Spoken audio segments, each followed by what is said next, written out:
Gee, you all got quiet without me even saying I'm calling the City Commission meeting of October 3rd to order. Let me ask the City Clerk for a roll call. Mayor Weissman. Here. Vice Mayor Weinberg. Here. Commissioner Landman. Here. Commissioner Dr. Marks. Here. Commissioner Mizrahi. Here. Commissioner Narotsky. Here. Commissioner Shelley. Here. Mr. Soroka. Here. Mr. Wolfen. Here. You have a quorum. Thank you. Can we all please stand and recite the Pledge of Allegiance?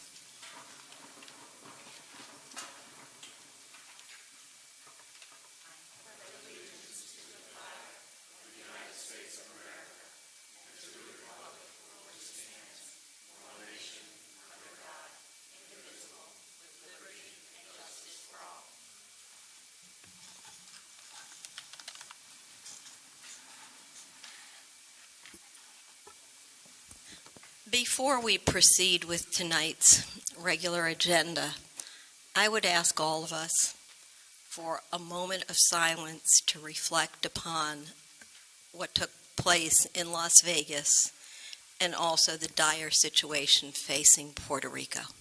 Please.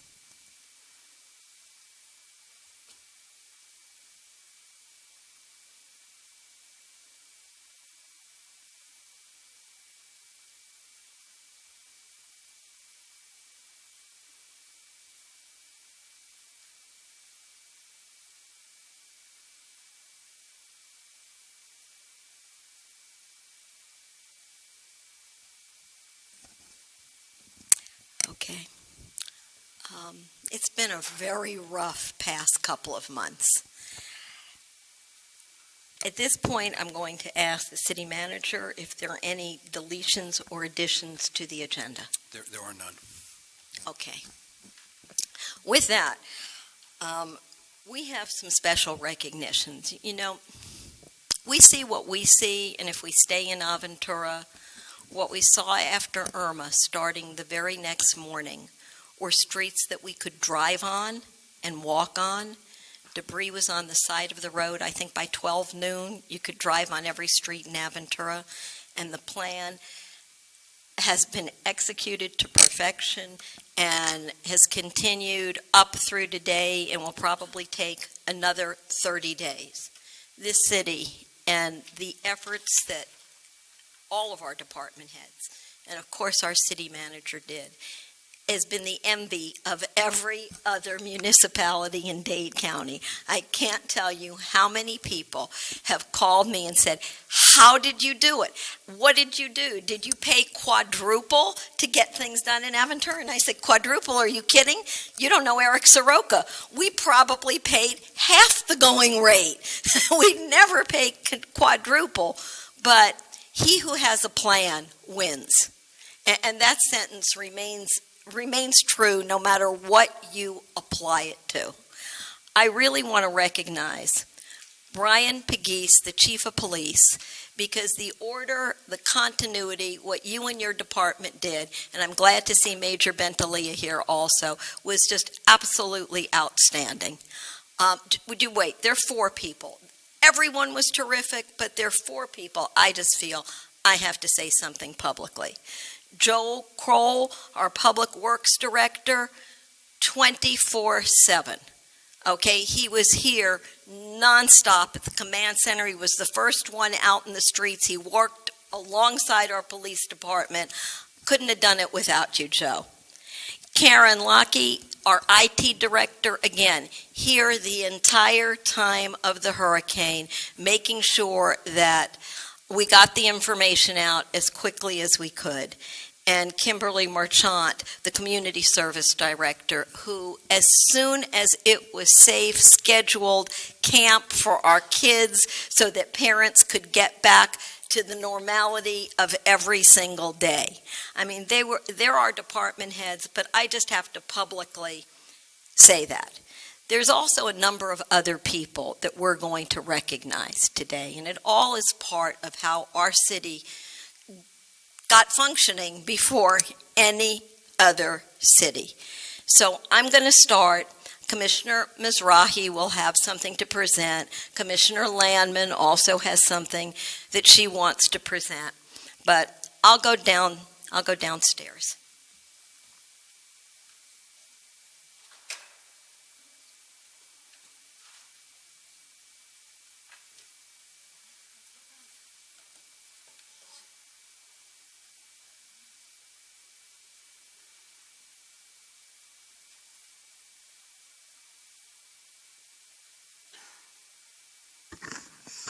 So I don't know if you've been reading the news or the papers or you get it on social media.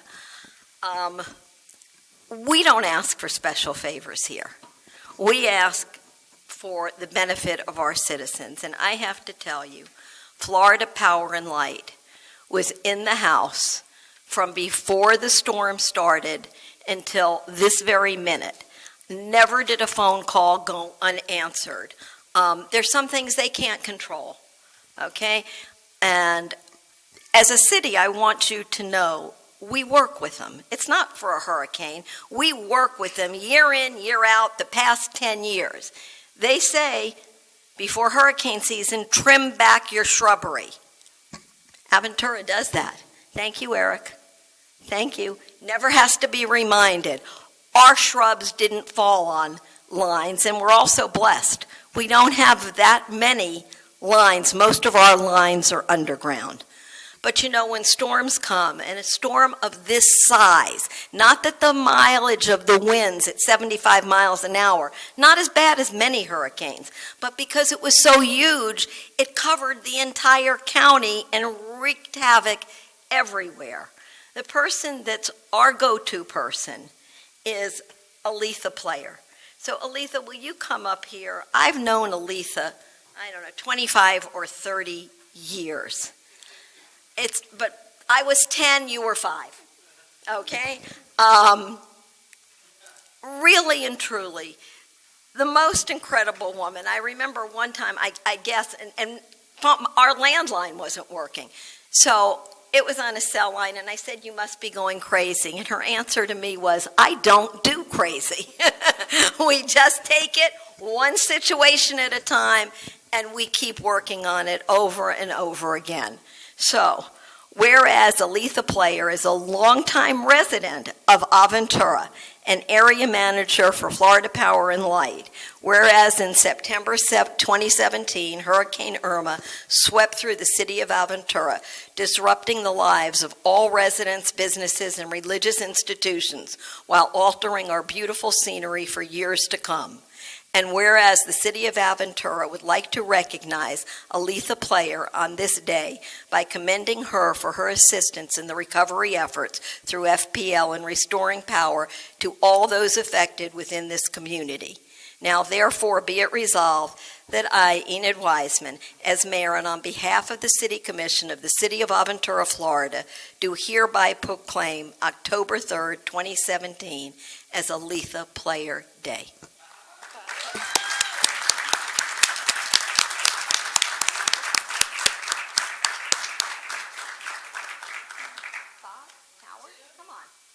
Linda, come on.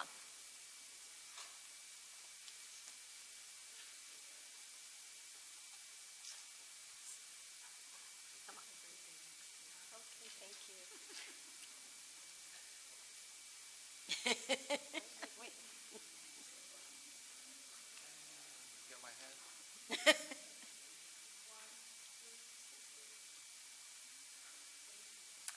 She may not do crazy, but I'll tell you something else. She didn't sleep, and she didn't eat, and she was available 24/7. We love you. Thank you so much. Thank you, Mayor. Thank you. Would you like to say a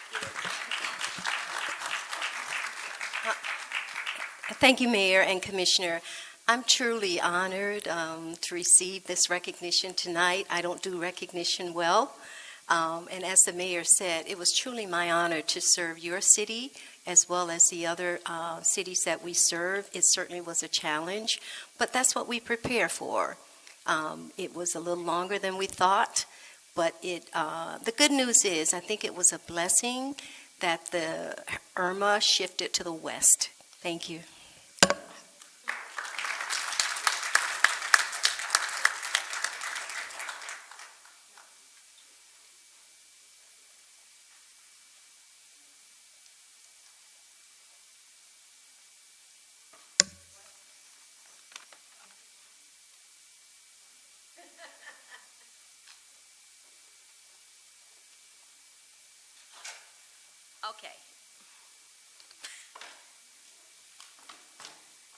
So last time I told you crisis brings out the best and the worst in people.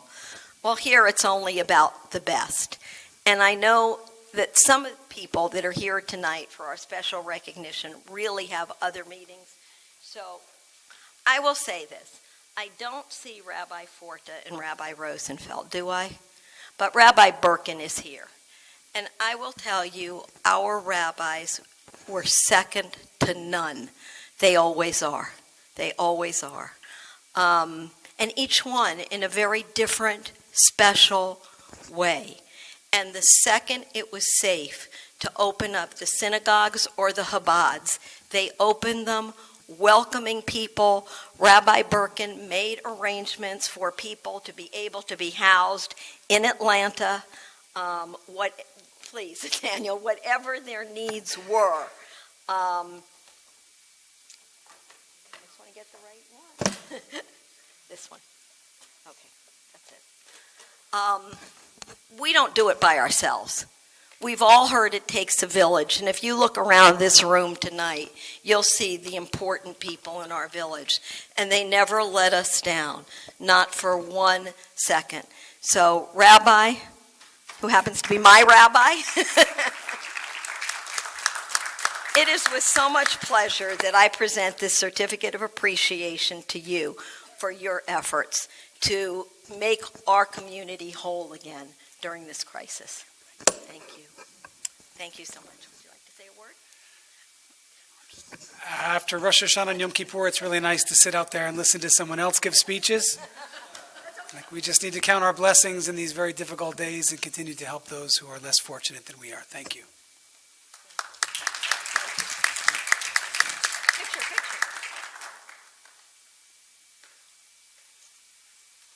Thank you. Let's see who's here. Okay. During the course of the storm, and it's always the interesting stories that come about, Rabbi Forta called me, and he said, you know Kosher Kingdom, and of course if you're in Aventura, and you don't have to be Jewish and you don't have to be kosher, you still know where Kosher Kingdom is.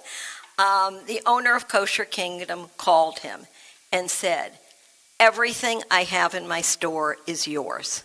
Do whatever you need with the food, but feed the people. And 10 picnic tables were set up in the Chabad, loaded from floor to ceiling with prepared food. I'd hate to give an estimate of the value, well over $70,000. And we fed people all afternoon, and there was still all prepared food. And there was no one left here, and there were some synagogues in Hollywood that were desperate for supplies. They came down. We gave it to them as well. And that's because of a gentleman named Michael Einhorn, who owns Kosher Kingdom, who had the conscience to do the mitzvah of providing all of this food. And I have unbelievable pictures. So I don't know, and it's hard to see. Michael, you're here. Is Philip here too? Okay. All right. Philip is his son. This is to you in recognition for what you did to assist our community during that crisis.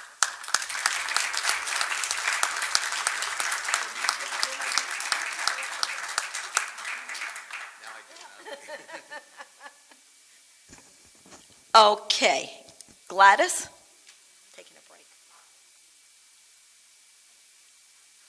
Based on everything that happened with the elderly, I really would like to recognize the Jewish Community Services.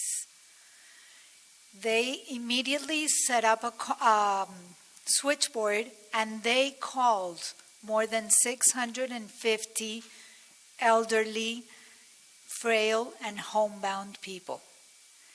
They delivered more than 600 meals before the storm so that they would be taken care of during the storm. After the storm, there were more than 9,000 calls.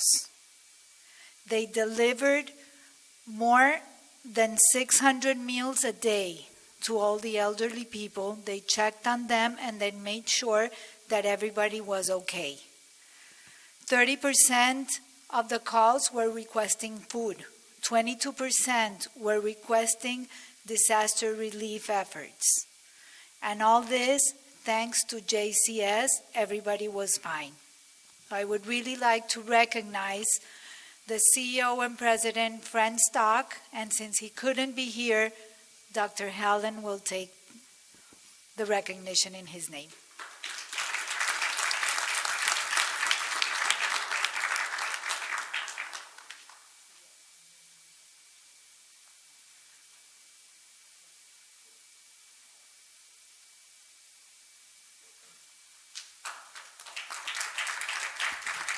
This obviously is for the staff of JCS who made their phone calls from their cars in counties outside of Miami-Dade.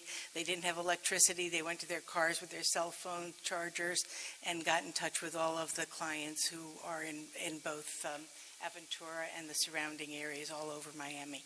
Thank you, JCS staff. Commissioner Denise Lambert. Good evening, everyone. Throughout the storm, during and after, I think social media played such a pivotal role in keeping people informed, letting people know what was safe, what wasn't, what was available, what wasn't. And there are two people that I want to recognize in particular, two people that kept in touch with me the whole time, that were, ready to go. They don't have an organization, but as individuals within our community, they wanted to say, whatever I can do. Do people need to be picked up? I'm ready. Do people need food? Do people need ice? I'm ready. So I want to recognize two dear friends that were really ready to help out and get our community whatever they needed.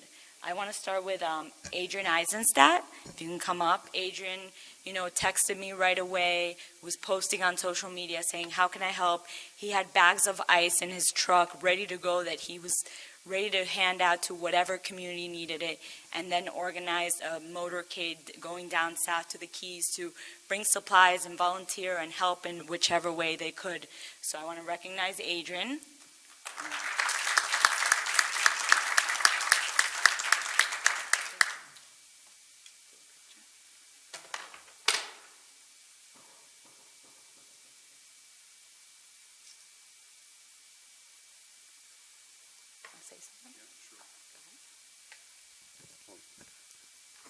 Good evening, everybody. It's great to be in the chambers for the first time, actually.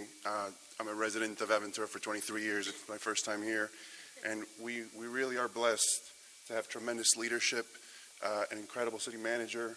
And we've had many storms before, and it always gets resolved very quickly. I'll say something about the relief efforts and social media. Social media is an incredible phenomenon that we have, organizations, municipalities, they communicate through social media. And on Wednesday, I have a friend who I have to share the credit with, Dr. Jeffrey Shub.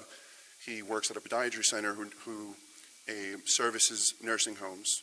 And you might have seen in the news, nursing homes, the residents there were a couple deaths reported. I think in Hollywood there are about 6 or 7 deaths on that specific day. So, we sourced somehow 6 pallets of ice and started distributing it to nursing homes, called a couple mayors, they sent their police departments over. And we don't do these things because we want credit or recognition. We do it because it's the right thing to do. But social media, people see and they follow, and we started getting messages, phone calls, hey, how do I help? How do I get involved? And between those 24 to 48 hours, we were able to get in touch with other commissioners who were looking for ice, and we actually got a motorcade with the city of Sweetwater and the police department of Sweetwater, and we sourced a 50-foot semi-truck from FedEx, and we filled that truck with 6 pallets of food, worked with the Chabad organization, and it was just an incredible experience to be part of something greater than ourselves. And now we're way over our head because we have sourced a benefactor who's pledged $10 million for the Puerto Rican relief efforts. And on Saturday, we closed on 76,000 square feet of industrial storage space in the city of Doral. So this is something that's been a tremendous leap from 6 pallets of ice into 76,000 square feet. and we met with the governor in Key West and Brian Kuhn, who manages emergency response for the state of Florida. So unfortunately, it takes these things to come together, and it's just been an incredible experience. So again, thank you so much for the recognition, but mostly for making this storm seem like it wasn't even, something that, and that comes down to the leadership that we have. So again, thank you very much, and Denise, thank you for this. Appreciate it.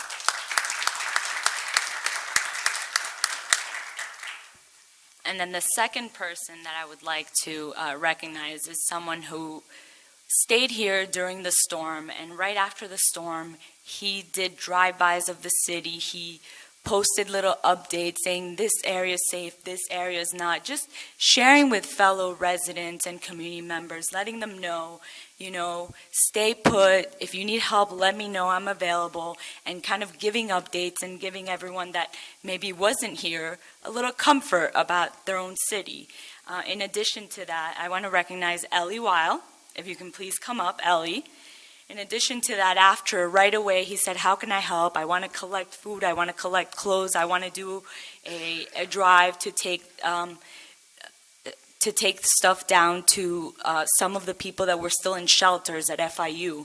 So he collected a lot of clothes, a lot of food, a lot of toiletries, and took down a lot of materials down to a lot of the Keys, the residents of the Keys that were still at the FIU shelter after the storm had passed, and that weren't able to get home right away. So I want to recognize Ellie for keeping us informed and being ready to offer all of your assistance before, during, and after the storm.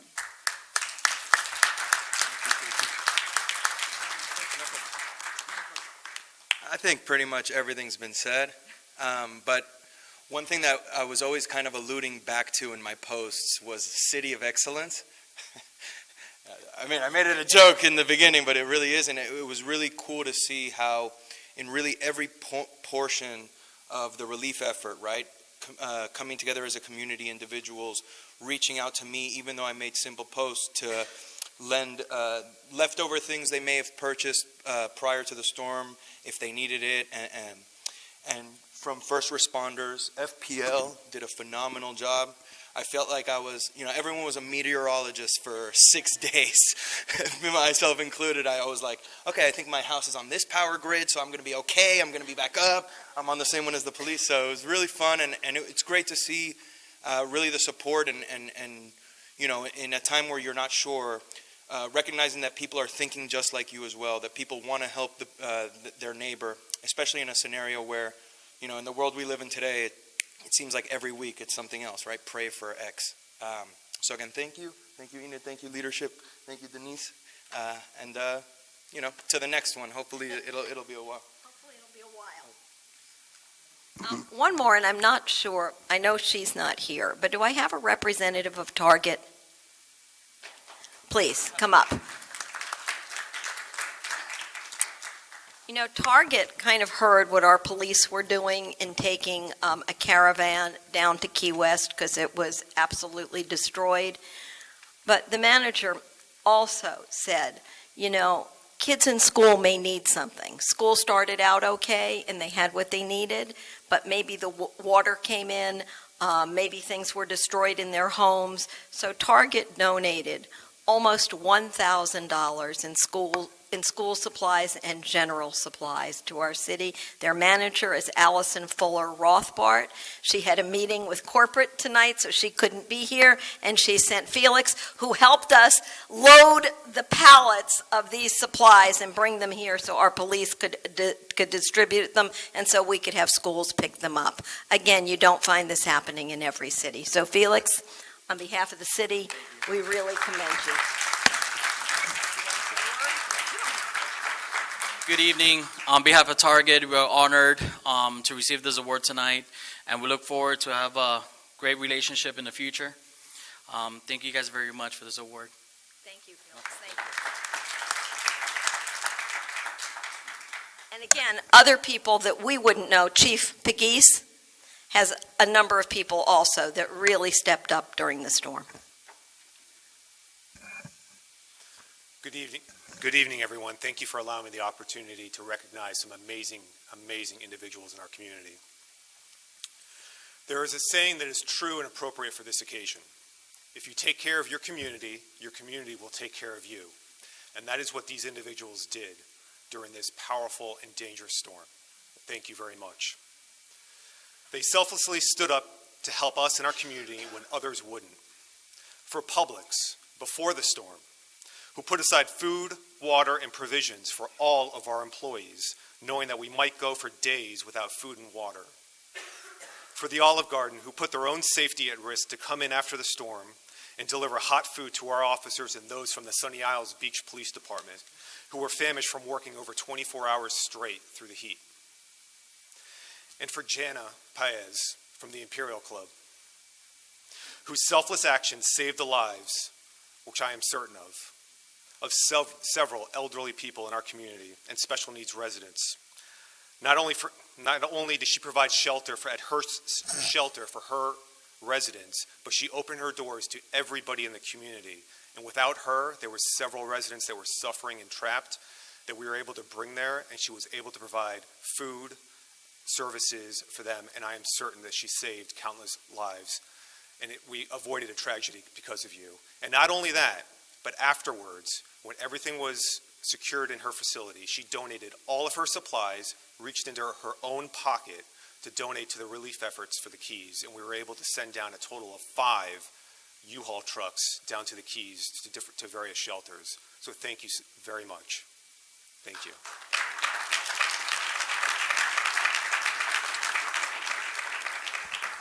I just want to say one last thing before we have some special awards for you.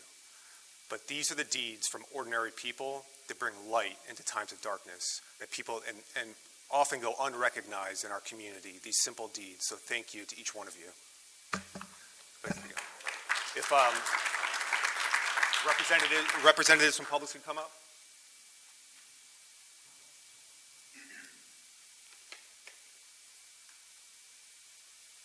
For John Pierre and Alice Prentice, store managers.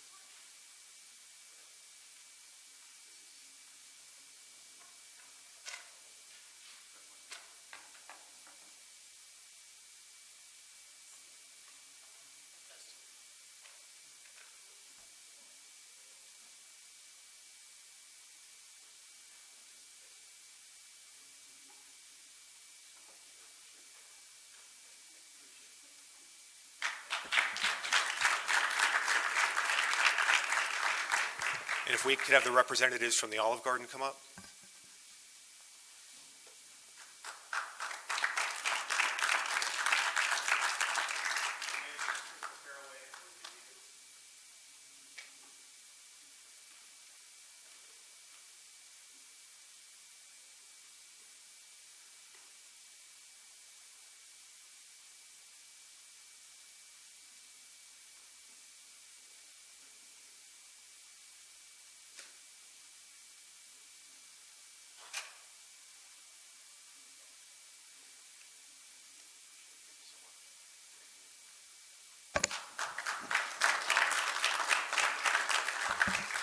And lastly, Jana Paez from the Imperial Club.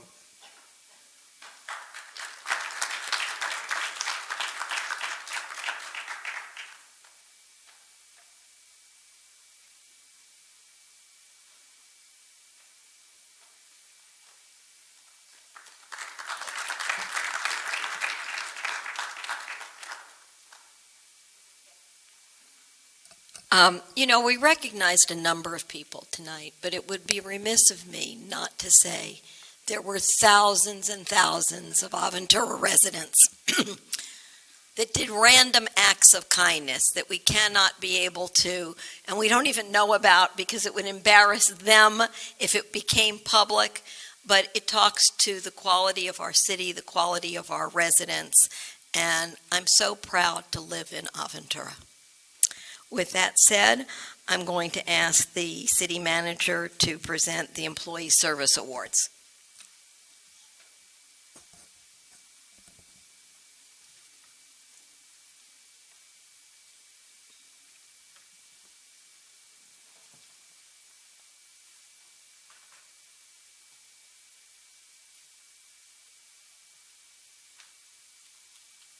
Evening, everyone. It's my honor to recognize some employees that have been with us for a period of time and achieved certain milestones in their career. And tonight we're honoring our police chief, Brian Pegues, for 20 years of service with the city of Aventura.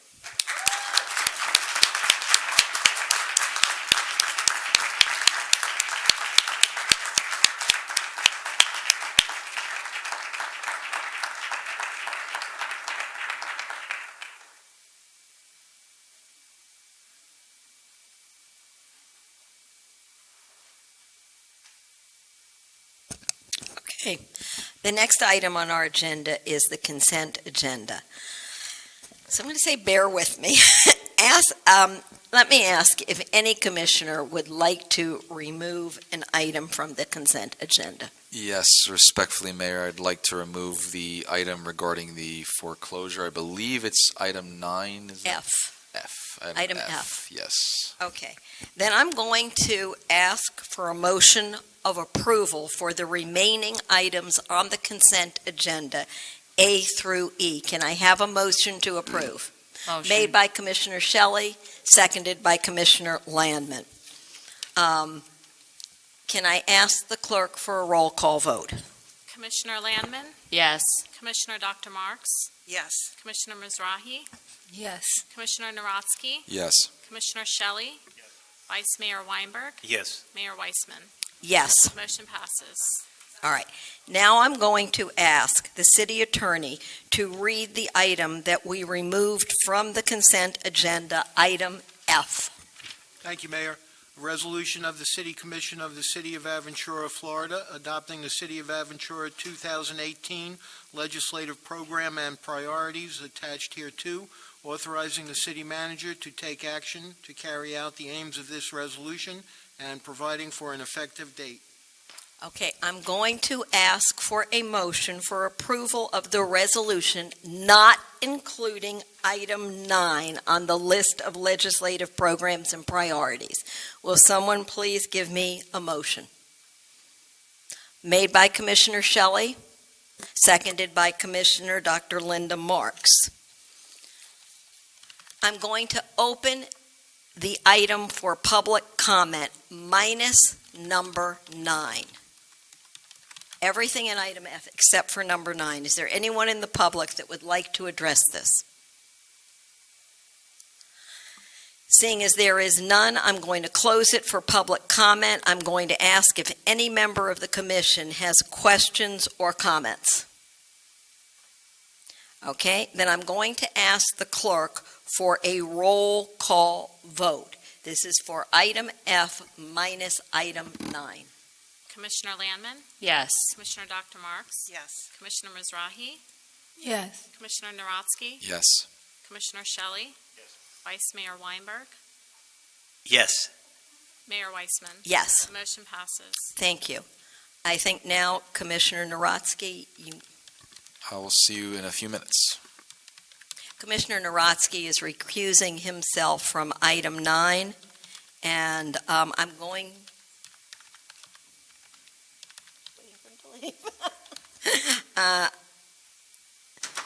I'm going to ask for a motion for approval of item 9 of the resolution on the list of legislative programs and priorities.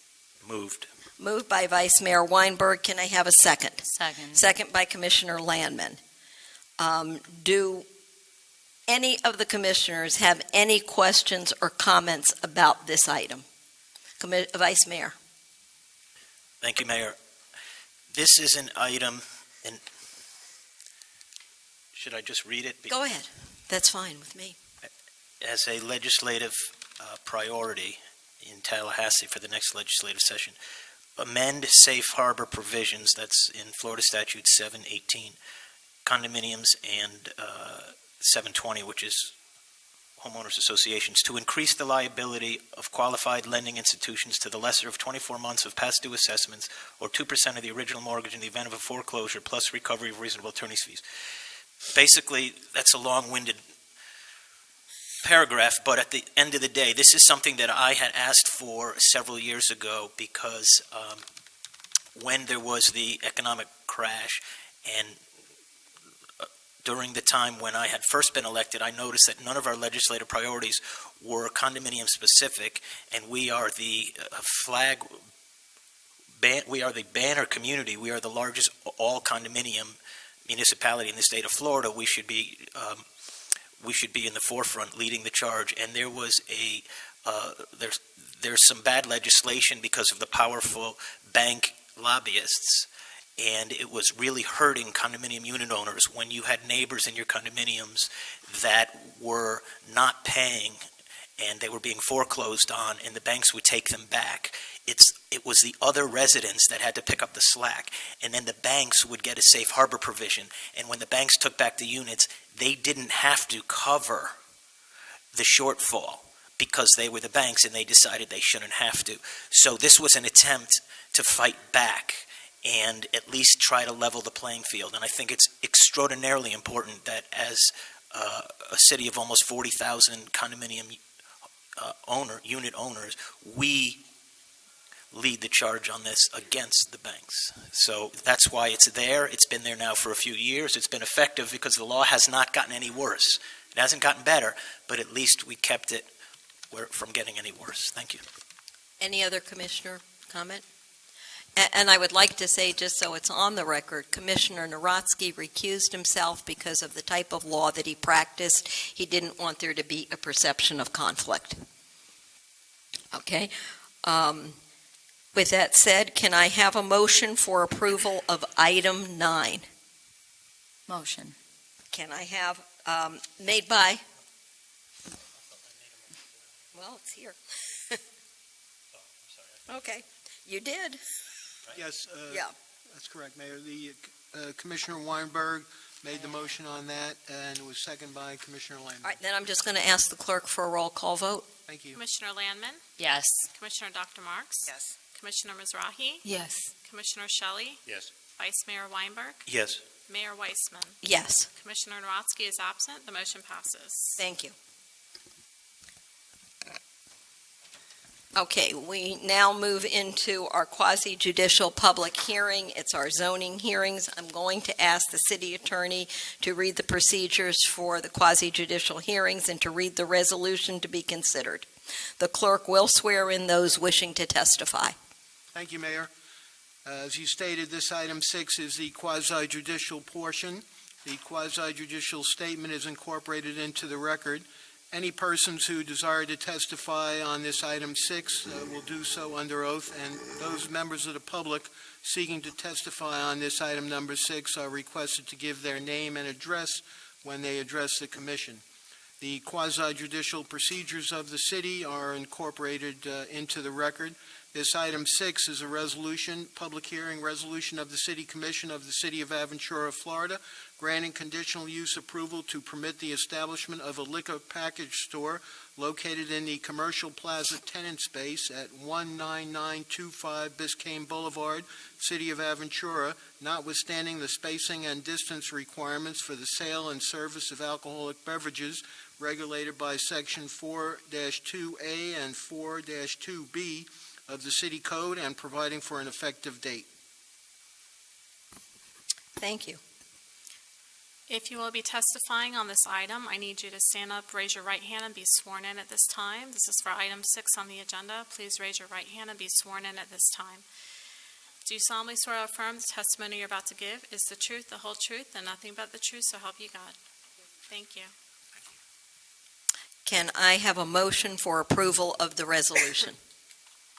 Motion. Made by Commissioner Shelley. Can I have a second, please? Second. Second by Commissioner Narodsky. I'm going to ask Community Development Director Joanne Carr to present the staff report. Thank you, Mayor. I've been sworn in. I would like to enter the staff report into the record.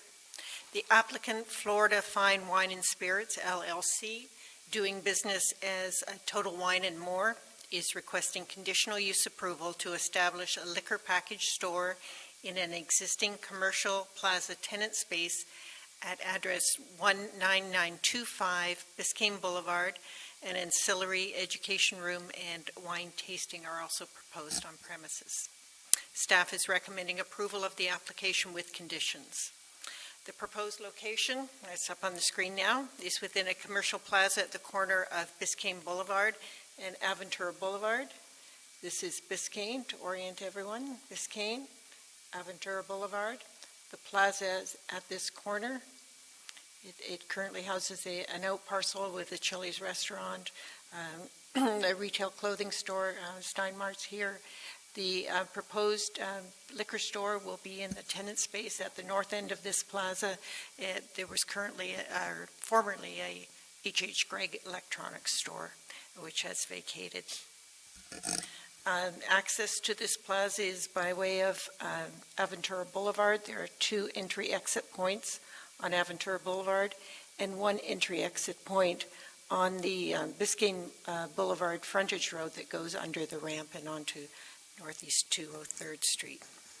The zoning district is B2 Community Business District.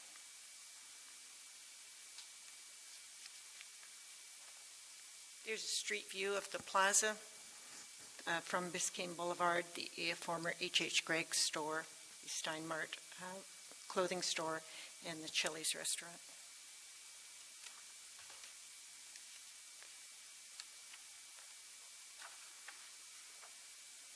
There's the site plan showing the Aventura Boulevard entry-exit points, the entry-exit point in yellow highlight here on Biscayne Boulevard, and in yellow highlight the location of the proposed space with surface parking to the west here. So a liquor package store is a permitted use in the B2 zoning district. However, conditional use is required due to the distance and spacing requirements for service and sale of alcoholic beverages in Chapter 4 of the City Code.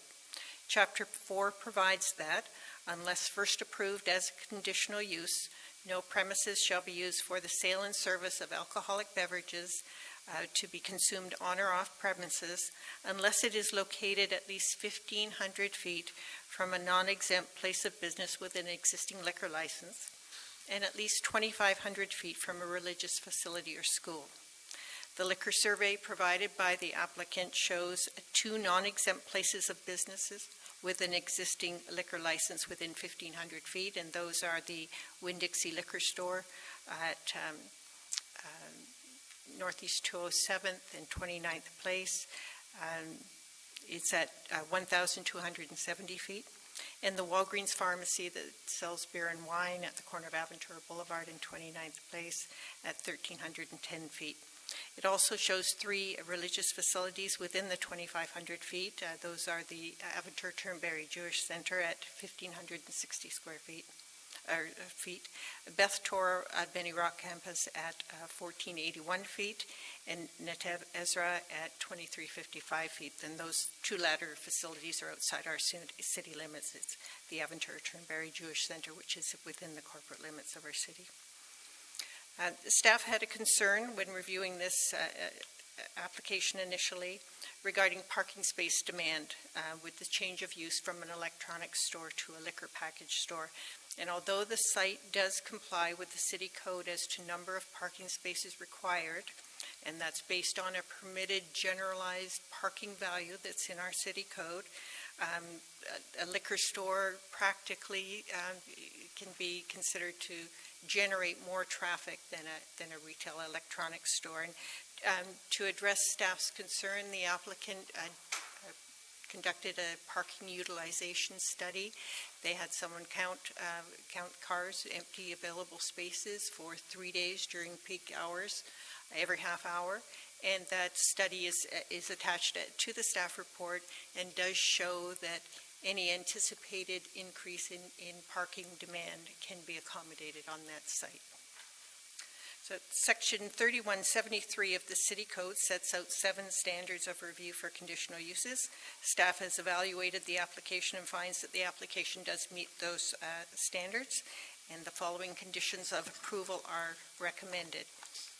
First, that this approval is granted exclusively to Florida Fine Wine and Spirits, LLC, doing business as Total Wine and More, for the commercial plaza tenant space at 19925 Biscayne Boulevard in the city of Aventura. The use be established within 12 months of the date of the approved resolution, or the approval granted herein shall expire, unless extended by a motion of the City Commission at the written request of the applicant. That the applicant shall obtain a 4 COP Series state license for the sale of beer, wine, and liquor. No sales by the drink or consumption on premises are permitted, except for the 2.5 fluid ounce maximum size beverage sample tasting that they conduct at in-store events and seminars. The applicant shall provide responsible vendor training programs for its associate. The applicant shall comply with the hours of operation allowed to establishments for package sales pursuant to Chapter 4 of the City Code, and those hours are 8 a.m. to 10 p.m., except for sales on Christmas Eve and New Year's Eve, when sales are permitted till 12 midnight. The sale of alcoholic beverages, the last condition is the sale of alcoholic beverages shall be terminated in the event that the City Commission determines after a public hearing that the operation has created and or may tend to create a disturbance to the community. A public hearing shall be set if the city manager finds probable cause to believe that a disturbance has been created based on complaints received or based upon the city manager's observations. That's the standard clause we put in the conditional use applications for liquor store package locations. And I'll be happy to answer any questions. Okay, at this point, I'm going to ask if the applicant has any comments. You've already been sworn in, but just state your name for us.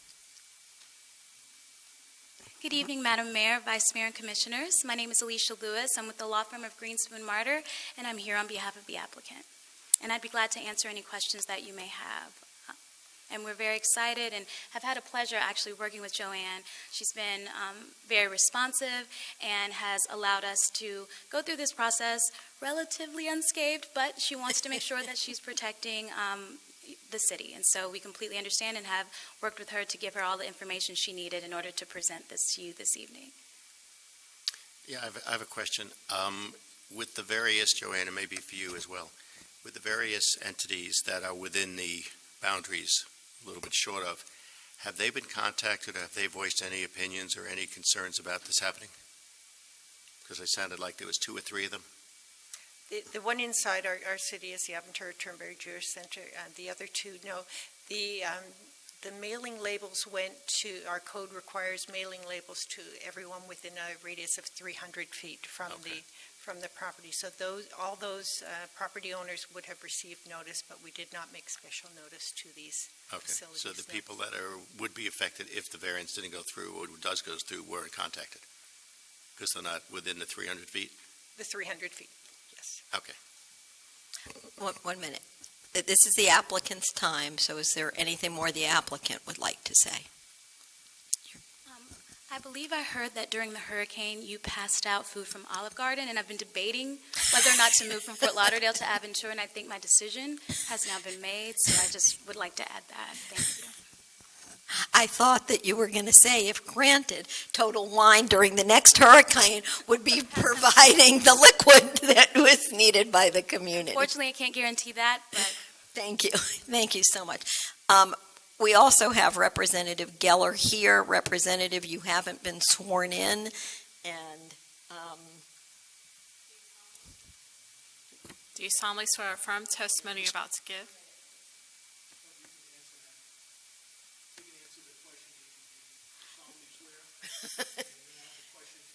I do. Representative Geller, are you are you appearing as a member of the public or as applicant's counsel? The reason I ask, we have procedures where the applicant has to file forms disclosing all persons who appear, and they've listed various other people, but they didn't list you for whatever reason. Well, I filed a lobbyist registration form. Did you file that? Yes. Okay, if you will supplement the applicant's filing by including your information in our record, then the mayor could allow you to testify. Okay. Okay, Mr. Attorney, does that have to be done prior to his speaking? No, that could be done as a subsequent. Thank you, Mayor. Okay. And I want to be clear, I'm here appearing as a private attorney, not in any public official capacity. I want the record to be clear. And I really have nothing to add other to what my colleague Ms. Lewis said, other than just It's a very good project. It'll save residents of Aventura from having to drive all the way to North Miami, and we hope you approve it. I really have nothing else besides that unless there are questions. Thank you, Representative Geller. Let me ask if there are any members of the commission that have comments or questions at this time, either to our staff or the applicant. Vice Mayor Weinberg. Thank you, Mayor. Really for Joanne, how is this similar to Bed Bath & Beyond's application from last year when they wanted to sell wine, bottled wine? Their application was to sell food, beer and wine from the world market inside their store. So this is a different type of, this is a liquor package store where this was in Bed Bath & Beyond, it was just part of their operation. But did they have a similar issue with the distance? They did. It was a conditional use approval, the very same type of application. That's what my question is. Yes. We, as I recall, unanimously approved basically the same variance request back then. Yes. Okay. And as I remember at the time saying, I thought it was really funny when I said, now we know what the Beyond is. I think they were also selling coffee now or something, but in any event, that's what I thought, and so I like to be consistent. This is something that I personally have no problem with. Any other commissioners? Commissioner Shelley, was your hand? No? Okay, you're okay. Commissioner Marks? I'd like to begin by asking our city attorney to please explain to me the Jennings ordinance. If I may, the Jennings rule, that basically deals with our city ordinance that was adopted after the Dade County Jennings case that provides for disclosures of any ex-parte communications, meaning communications between any members of the public or the applicant or other interested persons and commissioners concerning a quasi-judicial item. Basically, our code provision provides that commissioners are to avoid discussing the merits of a particular variance, conditional use approval, or other quasi-judicial approval. The ordinance states that the specific issue, which is the subject of any conditional use, shall not be discussed in advance of the hearing. However, if the matter in general is discussed outside of the hearing, it is to be disclosed on the record so that any other interested party would have a chance to be heard, thereby assuring that decisions are made based on the criteria presented and the evidence produced at the hearing rather than some outside comments. The Commission, beyond what the City Code provides in Section 3434, Paragraph B, the Commission as a policy adopted an additional voluntary position that commissioners would avoid invitations to hear from applicants or members of the public about a quasi-judicial matter, and instead would suggest that the person come to the public hearing to be heard. That's a policy that's been followed by this commission and prior ones as well. However, if a communication does occur, it just needs to be disclosed in the record so that there's a level playing field. Okay, I would like to disclose that I did receive a phone call about this particular item. There was no discussion. I explained that I could not discuss anything until we had a meeting here, so I just want to disclose I did receive a phone call, but there was absolutely no discussion about this matter other than I couldn't discuss it. Thank you. And I'd like to do the same. I think I would like to do the same, but my question was more in terms of when it would be on the schedule of the meeting, and so that they would know when to come, what time to come. I would like to do the same. Thank you. Thank you all. I have a question then for the city attorney, and really, I think maybe it's the lawyer in me that's... Well, 1 second. I don't know if Linda had the floor. I had a couple other comments that I just wanted to make. I read this very, very carefully, and I just have some general comments. First of all, the particular site has an exit that goes off of Biscayne, and it's a frontage road exit, and it turns right into 203, and during rush hour times, it is beyond mobbed. And I'm just envisioning, I don't know the study that was done and when it was done, but I can't imagine that, taking into account that it's right by the Aventura Mall, that 199 is exceedingly busy, and that people obviously are going to be buying packaged wine and liquor during the holiday time, that I'm wondering about whether or not we have an accurate study as it pertains to the parking. So I had that question. I also have a comment about a concern about having wine classes and offering samples, and what will that bring into our city in terms of, are we going to, it's one thing to sell the product, but in addition to that, there will be classes held there, which obviously requires people parking. So that was a question that I had. And So- essentially, the parking concern during the holiday season, when Steinmart will be very crowded, and there will be holiday parties at Chili's, and now we're going to have classes or whatever at, Total Wine. So let me ask if Ms. Carr can respond to your question about the parking.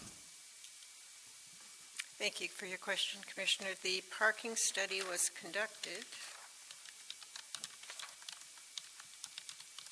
on Thursday, Friday, Saturday, and peak demand hours. On Thursday, it was from 5 p.m. to 9 p.m. Same on Friday, 5 p.m. to 9 p.m., and Saturday, 1 to 9 p.m. That was determined to be representative of the peak parking demand by the city's traffic engineering consultant, and he did review this study. And what it showed is that the highest demand was for parking spaces, for number of parking spaces on Saturday was between 5 and 5:30, when 123 spaces were occupied, and this site has 356 parking spaces. do you have data on what that site looks like during the winter holiday time? Not not data like this study, no. And of course, during the holiday season, all parking lots will increase with traffic. What this is based on is the parking demand that would be in our code if this was evaluated as a standalone site. If this was evaluated as a standalone site and not the generalized parking value that's available for this plaza, it would require 200 spaces. That's deemed to be by our city code peak parking demand for a liquor package store. And what this study shows us at this time is that there are more than 200 spaces available that were empty during that time that could accommodate this use. It's just that, I guess the definition is, what is peak time? Is it this past week, or is it once everybody gets down here and, there are a lot more cars on the road? Thank you. Joanne, if I may, I thought where you were going was something totally different. I thought you were going to as you started out by talking about the traffic going out of it, not the parking. But is it not my understanding that we have suffered this issue before because there is no level of service criteria for traffic in the city? That's correct. That's what I thought, right? So I think to go to what I think you were starting alluding to, the traffic that's coming out of that onto the streets, with deference to the alcohol, it wouldn't make any difference because we as a city don't control the level of service, where most counties, cities, municipalities do have that control. We don't have that. That's why we have such a traffic problem here. And I think that's where I thought you were going. But yes, it was a good point. I wasn't going there. Yeah, but unfortunately, we can't control that. Okay. I just want to clarify if we did have control. Any other commissioner? Commissioner Vice Mayor Weinberg? I had a question for the city attorney going back to the Jennings disclosure issue. If what I heard people disclosing, that they had a phone call and they said, I can't discuss it, that's not something that needs to be disclosed technically, am I correct? No, but the commissioner felt that they wanted to disclose that. Got You it. can always disclose something that doesn't need to be, but Right, it's just, that's my question. there was nothing done improper at all. Thank you. Thank you. Anyone else? Well, I'm going to say this because I don't think there is a store that's moved into Aventura that I have heard more favorable reviews about from our community. It is one of the upscale liquor and wine stores. It is all the way, not that it's far, but Biscayne Boulevard is pretty crowded during the vacations and Saturdays and Sundays. And to have it here, and I guess I like the little cups for the tasting, and they do it in Publix. I'm particularly, and I do hope, I don't know if the owners are here, we take it back, but in addition, it would be nice to have wine appreciation classes, my personal opinion, and not just the people that work there being trained, but maybe offering a service to a community also to learn something about the different wines that we have. Right. Anybody else? Okay, I'm going to ask the clerk I'm going to close it for public comment. I'm going to ask the clerk for a roll call vote. Wait, didn't I? Well, we come after the public. Okay, if I didn't open it for public, let me open it for public comment. Robert?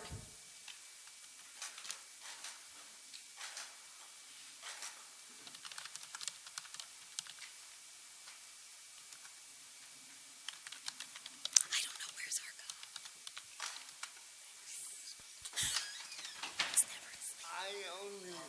1 minute.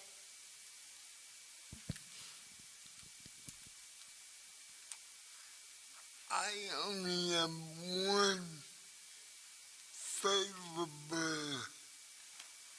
comment and criticism. When H.H. Gregg was in Aventura, there were many complaints that the handicap parking was on the side of the building. Can I make a strong suggestion?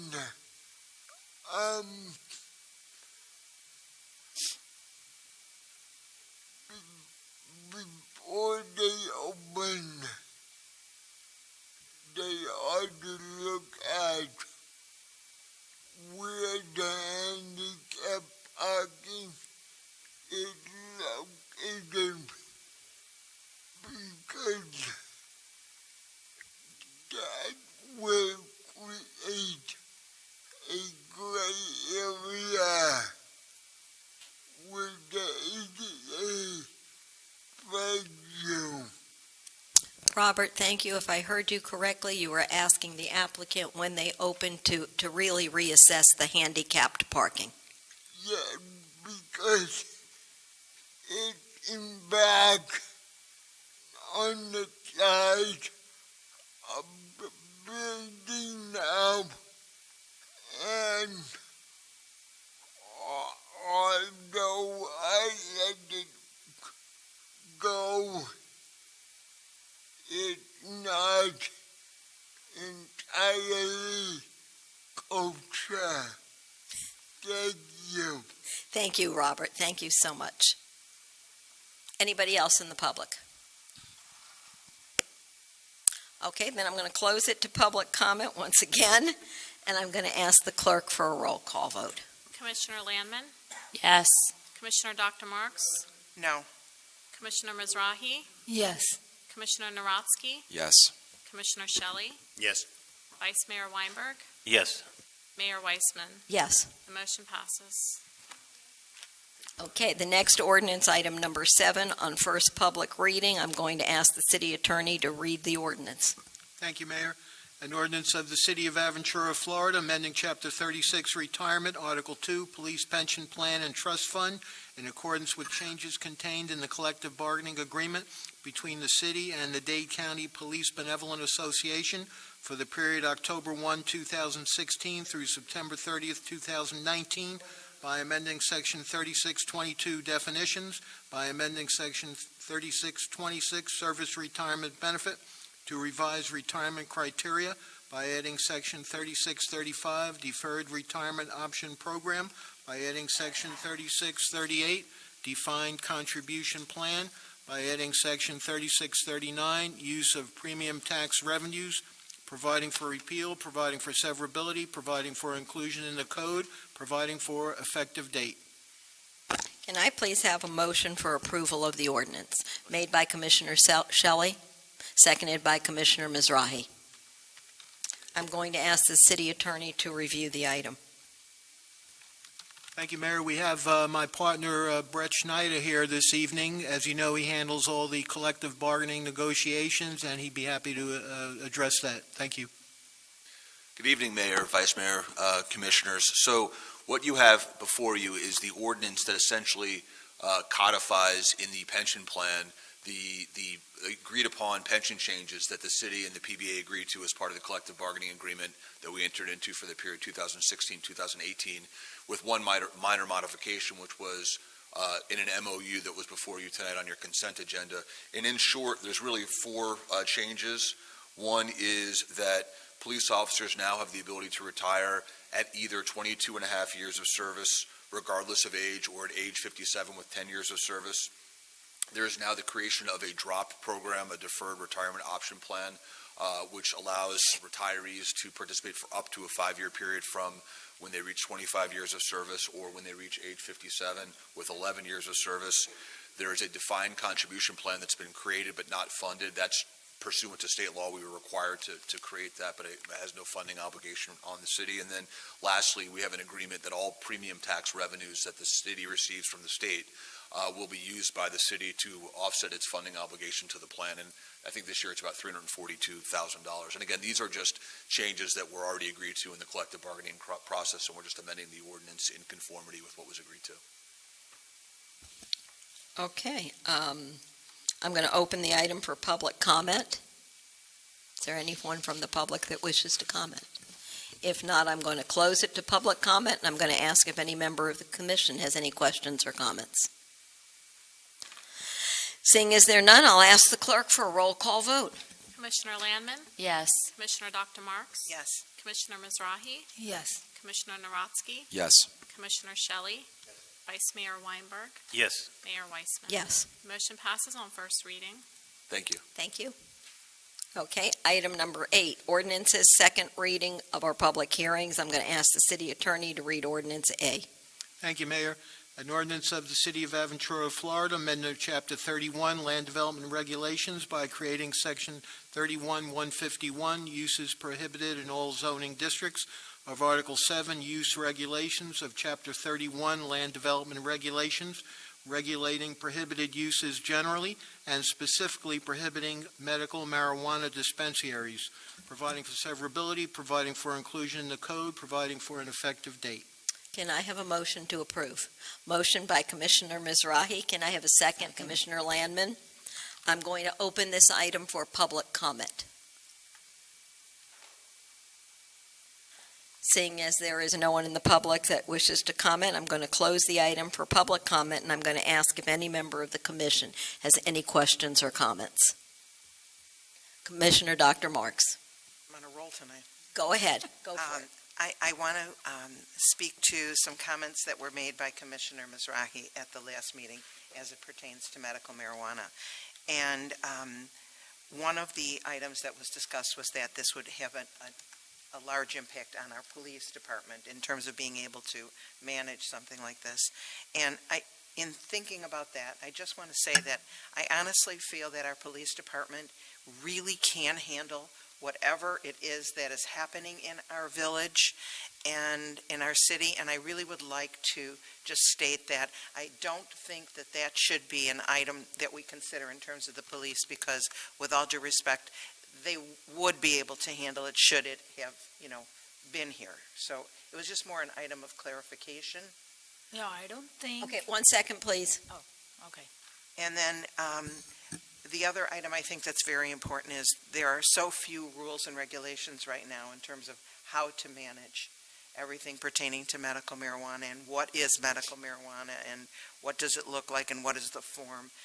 I think that we need to be sensitive to the fact that there is no question that people who are seriously ill benefit from medical marijuana. It's just that I think at this point, we don't have enough information, we don't have enough data, we don't have enough parameters to really even consider having it in our city. So those were my two comments. Okay, thank you. Commissioner Mizrahi. Yeah, I would like also to clarify that it isn't that the police cannot take care of it, but in the cities that already have dispensaries, there had been an increase in small robberies, and that will be an impact to the police. So that's what I meant. Also, this is a cash business only. So it will be open to more of the people just thinking about doing it. But Okay, is there anyone else who wishes to talk to this item? Vice Mayor Weinberg. Yeah, I just wanted to note the irony of the fact that chances are somebody out there gets it. We're going to pass this probably at the same time we just gave a variance so that people can come and buy their liquor. Personally, I think alcohol abuse is a bigger problem than marijuana. However, I am at the present time in favor of this prohibition because of the fact that Tallahassee failed to pass a comprehensive legislation whereby the municipalities actually know what it's still the Wild West. Nobody knows how this is actually supposed to be implemented. And so you have these medical marijuana centers opening. And until it gets fleshed out and straightened out, we're probably better off being on the sidelines. But I don't want there to be any illusions or preaching in that somehow we are doing a great service to the community by keeping out this horrible medical marijuana when in fact we have just basically licensed another liquor store. So I just want that to be clear. Okay, and I would like to add to it, and I'm glad Representative Geller came back into our chamber because I think it's something the legislative session can address maybe during this session. I think we all are aware that 70% of the people in Florida voted for this. We have an elderly population.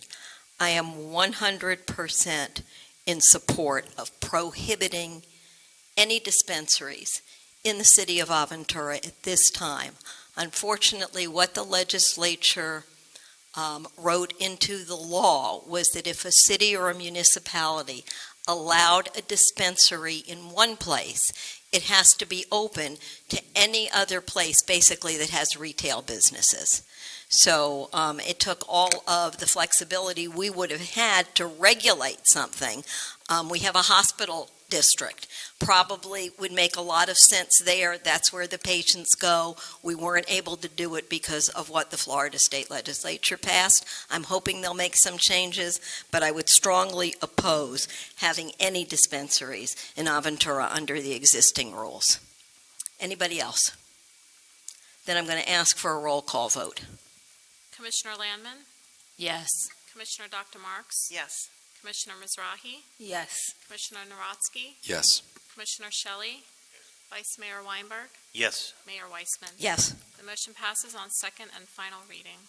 Thank you. I'm going to ask the city attorney to read ordinance item B. Thank you, Mayor. An ordinance of the City of Aventura, Florida, amending Chapter 30 Environment at Article 3 Stormwater by creating Sections 3061 through 3067, providing for an enhanced stormwater management system and specifying environmental and other regulations concerning said system, providing for severability, providing for inclusion in the code, providing for penalty, and providing for an effective date. Can I have a motion for approval of this ordinance? Made by Commissioner Shelley, seconded by Commissioner Dr. Marks. I'm going to open this item for public comment. Is there anyone from the public wishing to address it? Then I'm going to close it for public comment and ask if any members of the commission have any questions or comments. Seeing as there are none, I will ask the clerk for a roll call vote. Commissioner Landman, Yes. Commissioner Dr. Marks? Yes. Commissioner Mizrahi? Yes. Commissioner Narodsky? Yes. Commissioner Shelley? Vice Mayor Weinberg? Yes. Mayor Weissman? Yes. Motion passes on second and final reading. Thank you. All right, the next item is item C and item D. And I'm going to ask the city attorney to read these two ordinances together because these items will be deferred until the November 7th, 2017 commission meeting. Thank you, Mayor.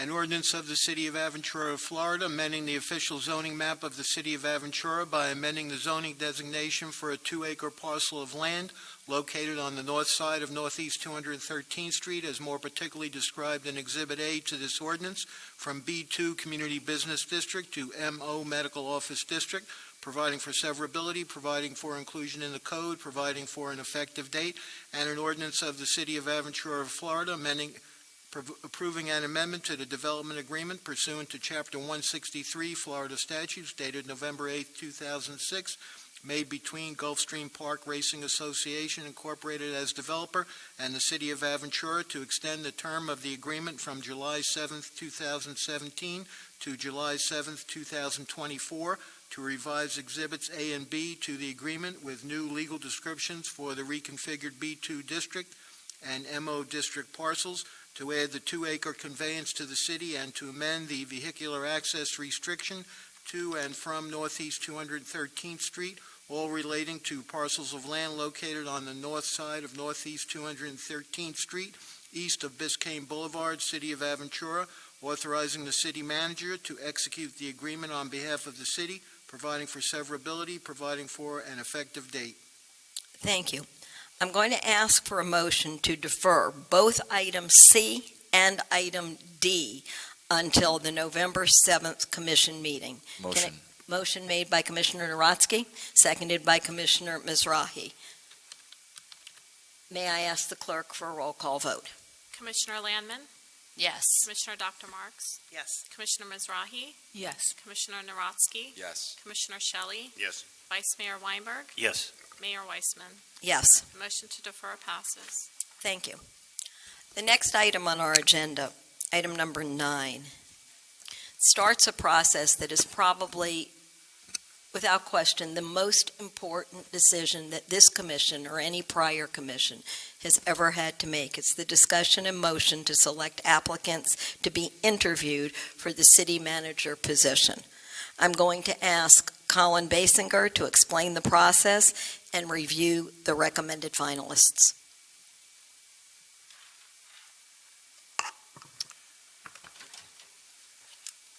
Thank you. Colin Benziger from Colin Benziger and Associates, and I'm here tonight to basically help you select the finalists, the people that you will interview to be your next city manager. We started this process towards, I guess, probably around the end of July. We had 54 applicants from 20 states and the District of Columbia, and about 45% were Florida residents. We have reviewed the applicants. We selected about 10 to look at further. Of those 10, one dropped out due to a health concern with her husband, a medical situation that developed after her application. We had 2 that dropped out after Hurricane Irma. I think they felt a loyalty to their existing city and just felt it wasn't a good time to leave. We are down to 5 applicants that we're recommending that you consider. We have a procedure that we generally recommend. There are many different ways we could go about this. What we generally like to suggest is that you do a ballot to start with. And the reason for this ballot is that if all of you are in agreement that these are the 5 people or these are the 3 people or however many, you don't have to select 5. These are the people you'd like to interview, then it basically avoids a lot of discussion.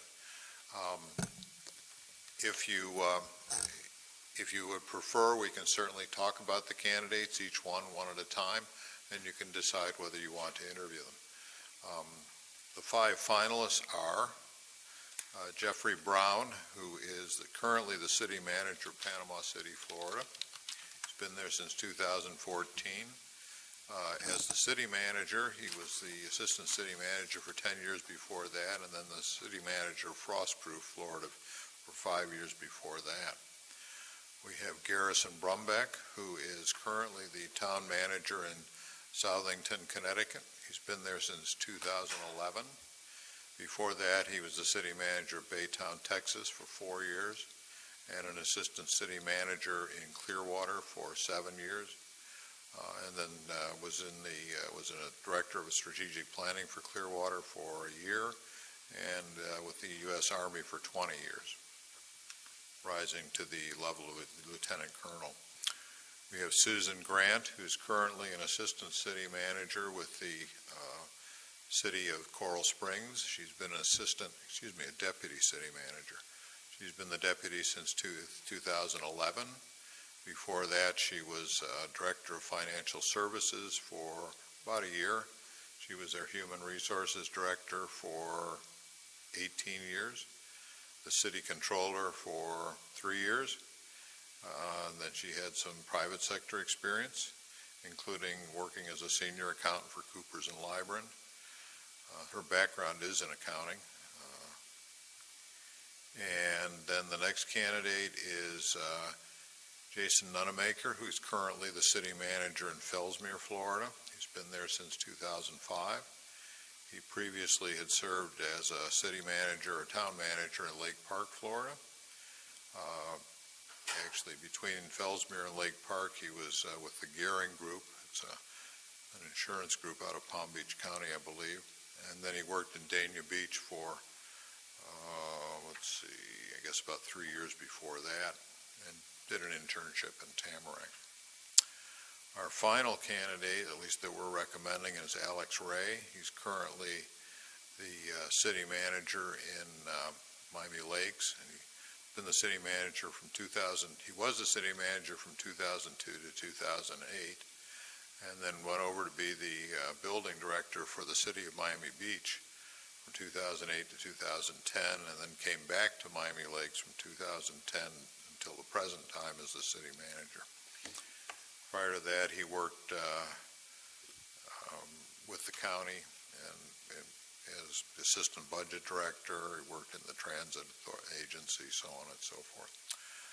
If you have any questions, I'd be happy to answer them. Could you explain the process again? You're Certainly. saying we're going to take a straw vote tonight and see if it's all 5 or 3 or 4 or whatever that number is? What I'd like to do is take a straw vote and see how you feel about the candidates before we have a lot of discussion.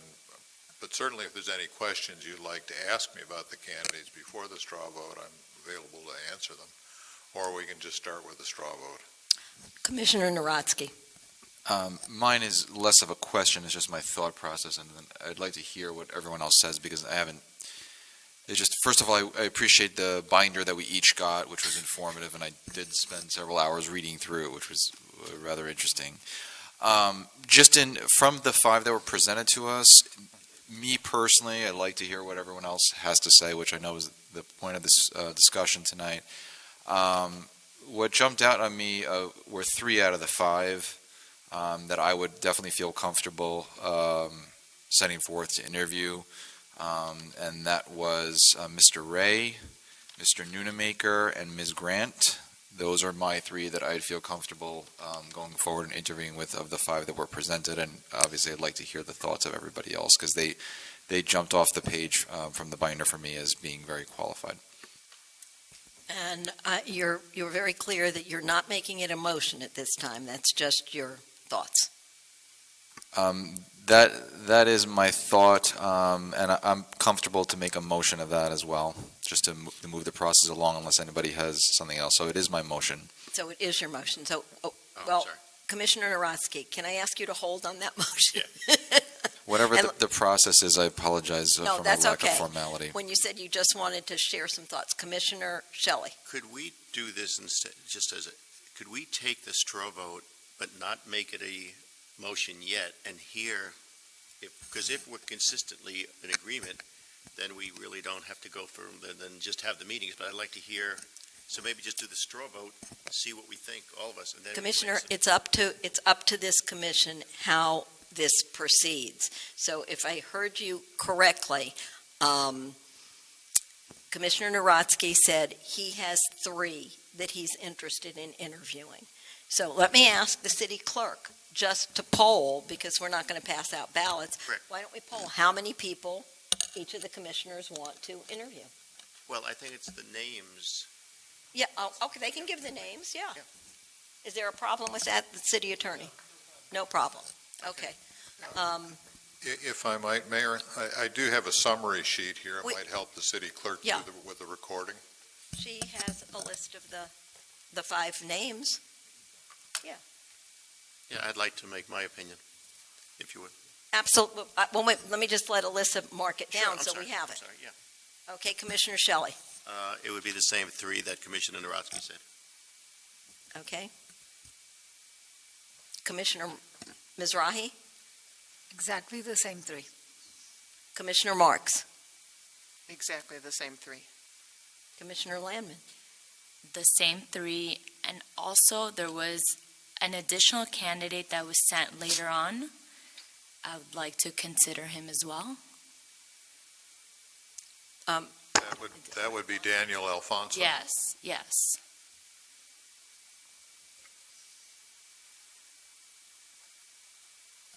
I think we have Commissioner Narodsky's, correct? We have Commissioner Shelley, Vice Mayor Weinberg.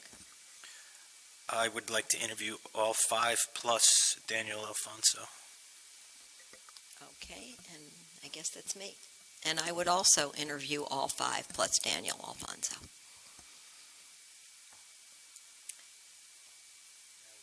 Now, I'm not exact, we certainly can discuss. Or Colin, where do you go from here now that you have our tallies? At this point, I would announce the results, which would be, and please correct me if I'm wrong, but 2 for Jeffrey Brown, 2 for Gary Brumbeck, 7 for Susan Grant, 7 for Jason Nunemaker, 7 for Alex Ray, and 3 for Daniel Alfonso. At this point, it's really your discussion. You may want to just go with the 3 that got 7 votes, or you may want to add Mr. Alfonso.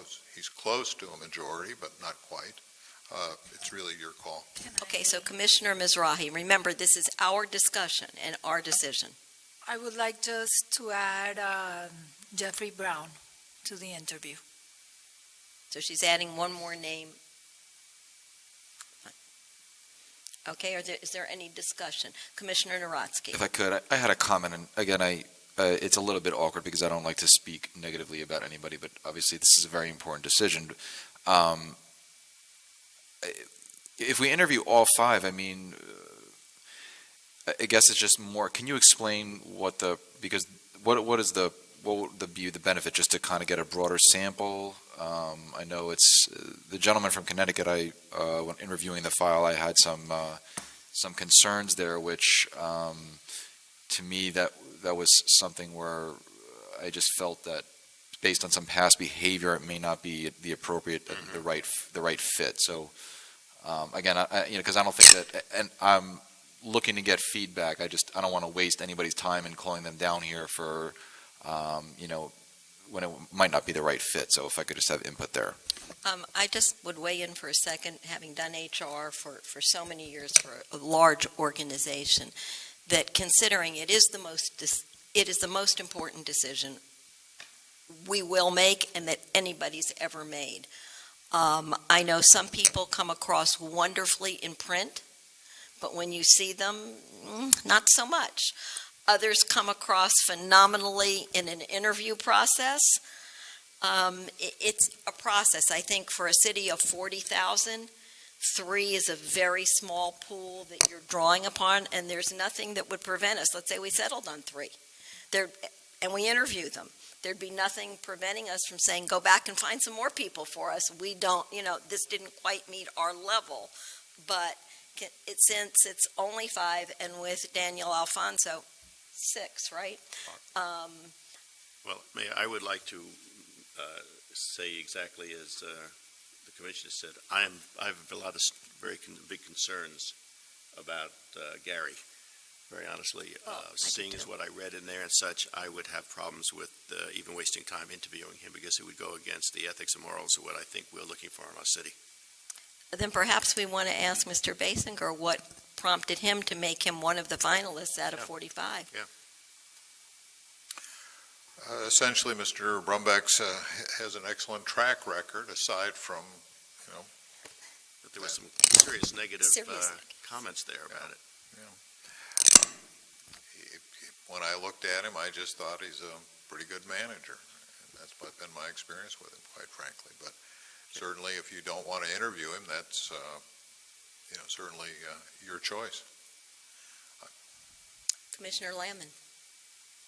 I want to echo the concerns while reading, the files. It was a little bit worrisome, but I would be open to including Jeff Brown, right, Jeffrey Brown, and having at least another person to interview, so I can tally him up on my. I would agree to that as well.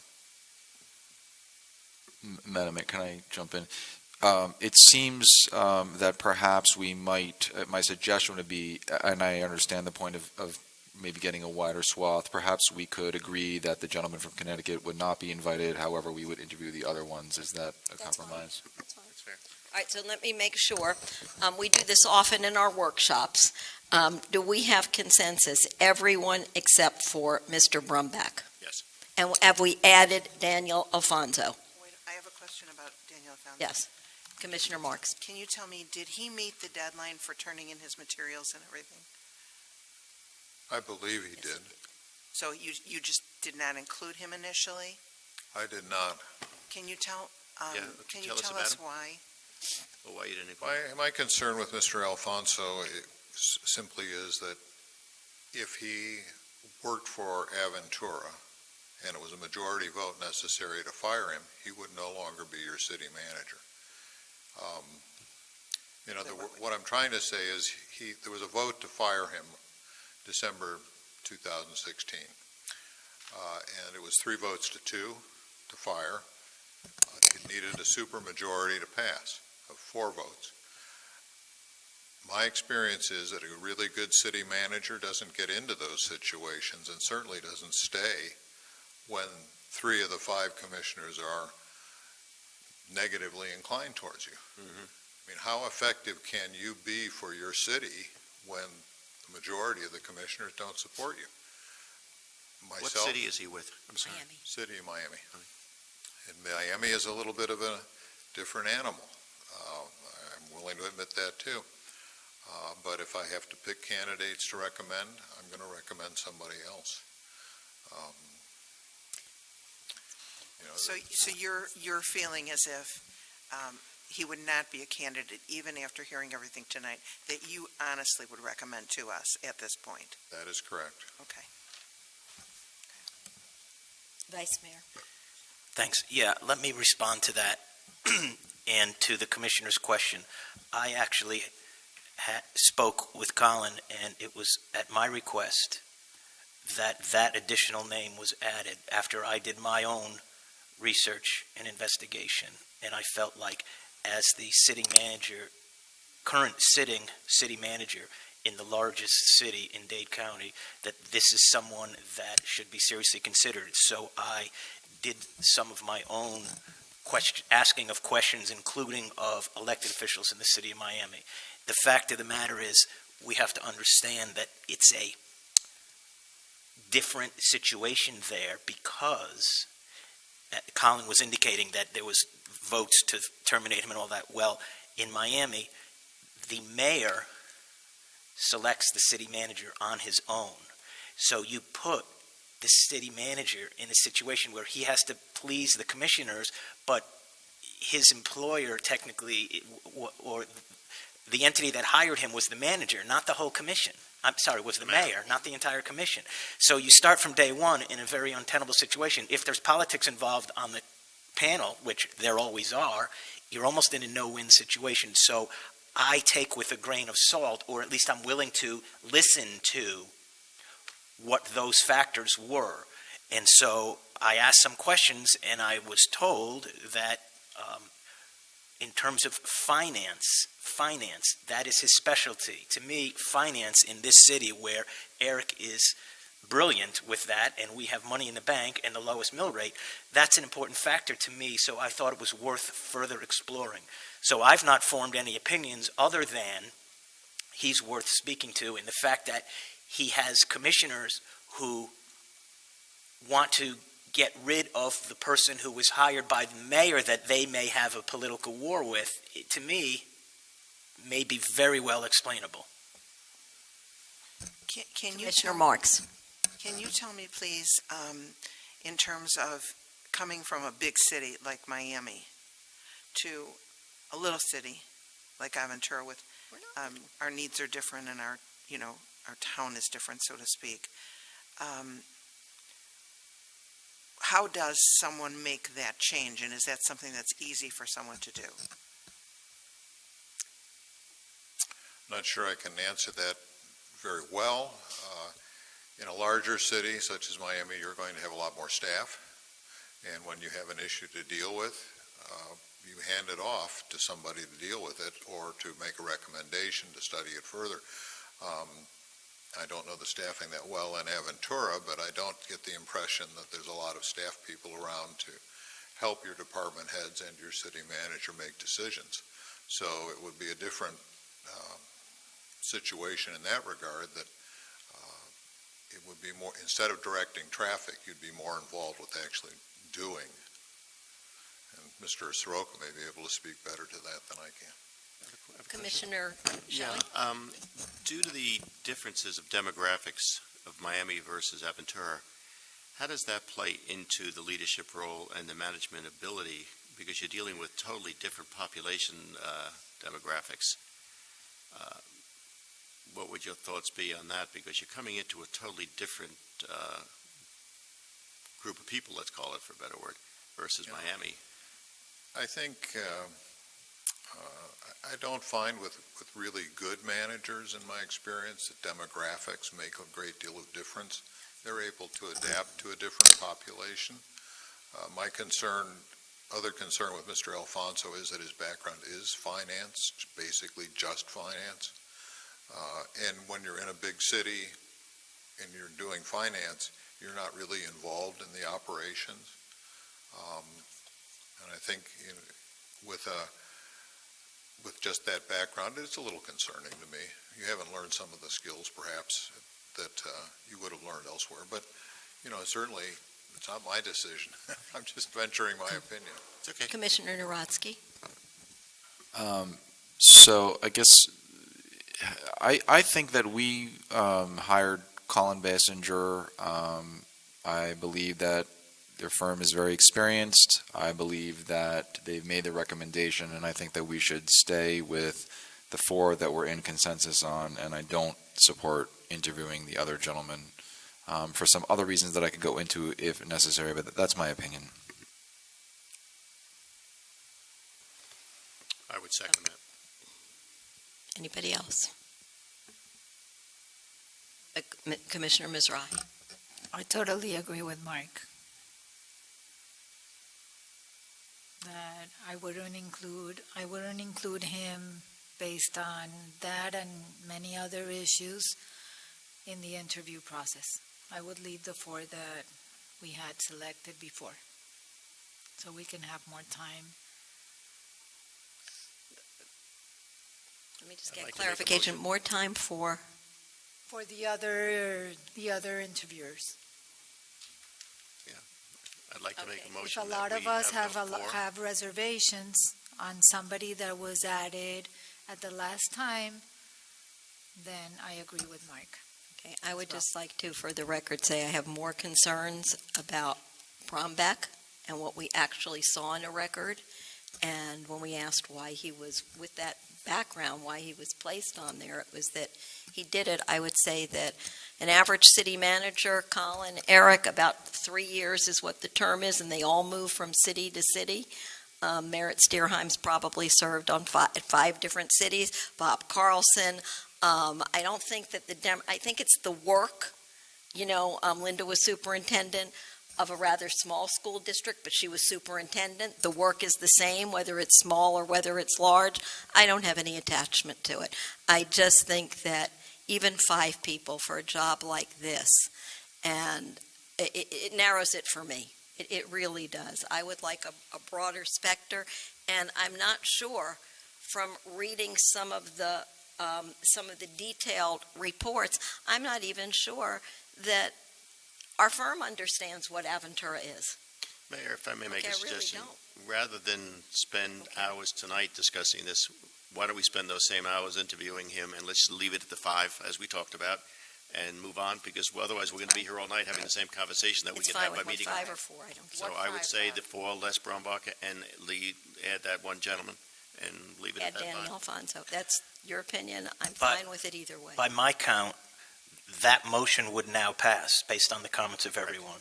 And so let me just say, So let's make it the motion. let me just say before I make that motion, that I think trying to save time by cutting down to one more, listen, by far, this is the most important decision that this commission will make, We're not doing it at the same without time. question. That has nothing to do with it. I just heard that, so we have more time. I'm saying No, not, same time I- tonight. I wasn't referring to your comment. Oh. I'm saying to have more time to interview the others. Oh. We should take whatever time is necessary, but having our headhunter, having our professional consultant cut the list from 50-something down to 5, to me, without our input, other than giving what we felt were our priorities, I think we should not trim that down even by a single person without actually conducting interviews. Once you get a feel for the person you're interviewing, then fine, they'll be eliminated. But I think we owe it to the citizens to interview at least 5 people. That's just my opinion. But anyway, I think the motion will now pass, so I'm happy to make it. So do I have a motion? Yes. 1 second, Commissioner Landman. I just want to say for the record that the reason why I supported, in addition to having, additional choices, but the reason why I supported including Mr. Alfonso was after we got an email about it and, they added this could be a potential additional finalist, I did some research of my own and I got some recommendations actually from people who have worked with him, and I got some really good feedback, and that's one of the reasons why I felt comfortable adding him to the list, because they said, he might have this, he might have that, but the work is excellent, and that's what I was interested in. All right, so Thank you. we make a So, motion. Commissioner Shelley, I'll make a motion that we have everyone. 1 second. Oh, I made the motion. Then second it. Let's hear it again. The 4 of the 5 finalists, with the exclusion of the gentleman from Connecticut, plus Daniel Alfonso. So for a total of 5 finalists that we will move forward with in the interview process. a second. Roll call vote. Commissioner Landman, Yes. Commissioner Dr. Marks, Yes. Commissioner Mizrahi, Yes. Commissioner Narodsky, No. Commissioner Shelley, Yes. Vice Mayor Weinberg, Yes. Mayor Weissman. Yes. Motion passes. At this point, Colin, what is our, At this point, I will step out of the meeting and I will notify the candidates who are invited and the one who is not, and have them here on the 11th and 12th, I believe it is, Yes. of next week. And we'll start with the reception, and we'll have some preliminary things where Eric will probably take them on a tour and so on and so forth, but there will be a public reception on the 11th, and then there'll be one-on-one interviews the morning of the 12th, and full commission interviews in the afternoon. okay, let me ask if there are any people from the public that wish to comment on this. Please come up, state your name and your address. Hi, everyone, again. Adrian Eisenstadt, 21387 Marina Cove Circle, Aventura, Florida. Some of you may know I actually applied for the position, and so this has been a really interesting experience, and I want to say thank you, and I hope that we find the right candidate, and from what I've seen tonight, everyone has conducted themselves in an extremely professional manner, and as a resident, I know that we will find the right one. And as I come back to Miami on a full-time basis after working at the New York City Council. I look forward to working with everyone and strengthening my involvement with the city in some way. And thanks again to Eric for your tremendous tenure, and I look forward to working with everyone in the future. Thank you. Thank you. And I hope you are enjoying your first evening in City Hall after 20 years. And welcome. Hello, everybody. Luz Weinberg, 481 Ives-Dairy Road, Miami. As you all know, I sat on your chair for 9.5 years, with the last time having been almost 2 years ago next month. And I always had great pride when I traveled all over the country, having served on the board of NALEO for 6 years as vice president with colleagues from all over the country. It was almost embarrassing to discuss how wonderful the city I came from and represented was, and I always attributed to how great our city manager was in keeping us in check. So I was very sad, but very happy for my friend when he told me he was retiring. I was very sad for the city when he told me he was retiring. So it was a very bittersweet moment, and I couldn't fathom what my former commission would have done with that information. So I understand the magnitude of the job that you guys are entrusted with at this point. And I would urge you to make sure that you do consider his feedback, because it is indeed his legacy, as much as I try to convince him to have a very big farewell fundraising party for our school. It really is the legacy that he leaves behind. And my initial reaction when we met for breakfast and he told me I'm going to retire was to go to the private sector. And I was surprised to see nobody from the private sector in the top 5 candidates, because Eric has always run the city as a business, and that's what I've always commended him for. And that's how we stood apart from all the cities of all my colleagues nationwide on how the city was run. It's because it is a business. It's because you are the corporate board of directors. It's because he is the CEO. So I would have at least liked to have seen, and I know I speak for the rest of my commissioners that I've spoken to, at least a pull from the private sector. But having none of that, I strongly urge my colleagues, future colleagues, and dear friends on the commission to really look to these candidates that you're about to interview as their potential for serving the city as the business, the successful business that it's been, not so much as their public sector experience. And I cringe at some of the cities around the country who are not at all like us, and having anybody like that or associated with that civil service mentality, that big government mentality, I'd cringe at the thought of having them come into the city and disrupt my legacy, your legacy, and most importantly, Eric's legacy. So that is all I wanted to say, and thank you so much. It's my first time being here on the other side, and it feels pretty cool. Thank you so much, guys. Have a good night. Eric, I can't say enough great things. I want to embarrass you publicly. There's no comparison. You've been a fantastic mentor. I'm sure are mentoring your new commission now as well, and you leave a fantastic legacy in the city, second to none. So congratulations to you, and you will be very, very missed. Thank you. Thank you, Madam Mayor. Thank you, Commissioners. Thank you, Luz, always. I have a question of our attorney, and this is really for all of us. As we're down to 5 people, is there anything legally that prevents us from checking references ourselves, from talking to other people that they may work with, of having some personal involvement? Is there anything legally that prevents that? There's nothing that prevents that, as long as you do not communicate with each other any of your findings except in a public meeting. We saw that the Benziger firm did a very thorough gathering of information. If you find something you want them to follow up further on, you could certainly ask that as well. So we can do it, if I'm hearing you right, we can do it ourselves, we can ask them. The only thing we can't do is discuss it with each other. That's correct. And you saw the guidelines in the packet about when you do the actual interviews, not to ask things about marital status or, those Yeah, type of civil rights. Vice Mayor? Yes, thanks. I just wanted to respond to the last speaker, who I refer to as OCW. That's Original Commissioner Weinberg.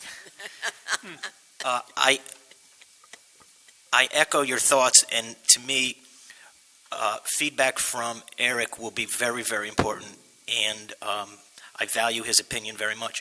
The good news is, as you may know, that he's not really going anywhere once we hire the new one, so that he will be able to impart that institutional knowledge, because we're going to keep him here to consult until the school is open.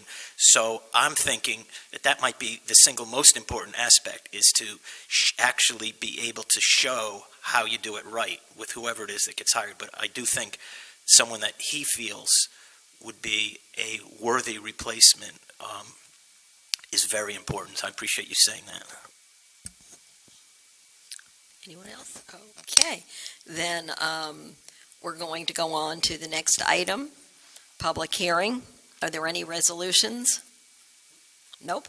Okay. Is there any commissioners that have any reports? Commissioner Mizrahi?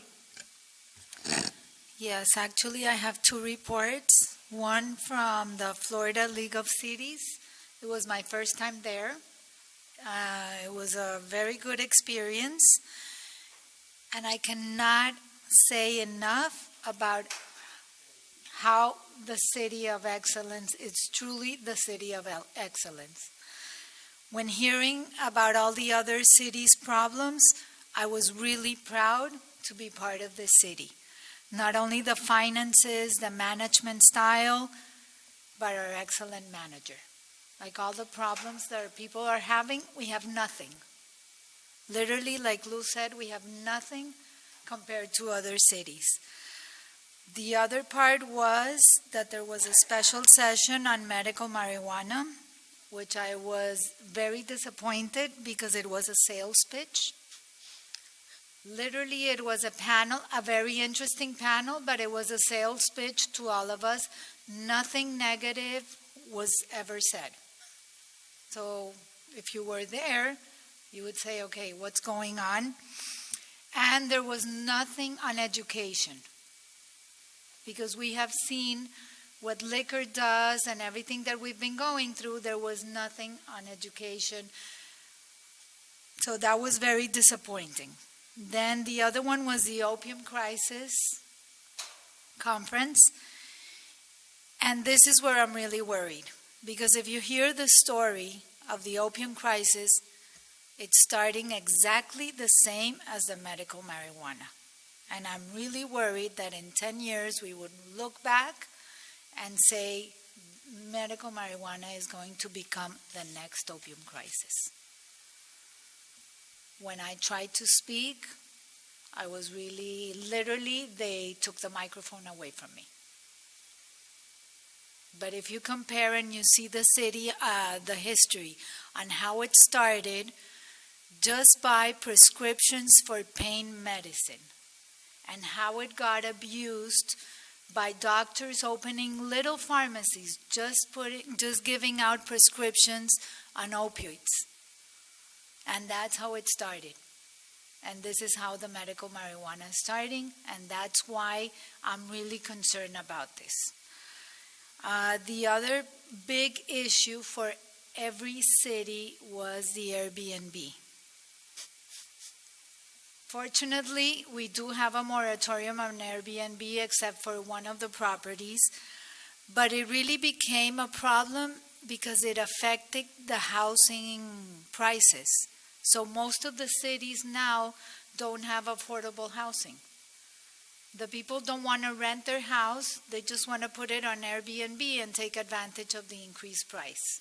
So that has become another issue. The other one is the security, because you don't know who's coming, who's going. You have no control on who's renting it. And the biggest issue is that no one can track down the taxes that they are supposed to pay on a state level. So this was really a concern. My other report is the Governor's Rick Scott summit, the Latin American Summit. Actually, it was very interesting because the summit was all about getting jobs and how Latin America has become the first partner in export and imports. So it's really 70% of all the export and imports, and everything concentrates on democracy. So this is something that the governor is very worried on how things are turning in Latin America. For me personally, one thing was very sad, that Colombia is under the microscope once again. Number one, because the cocaine production literally tripled. And second, because President Santos violated democracy when he didn't listen to the people when they voted no for the peace process. So these are things that were very concerned for them. And literally their goal is to promote democracy so that free trade can continue in the continent. And the other good thing was that Miami International Airport was named #1 in the world for cargo. So that was very proud. That's my report.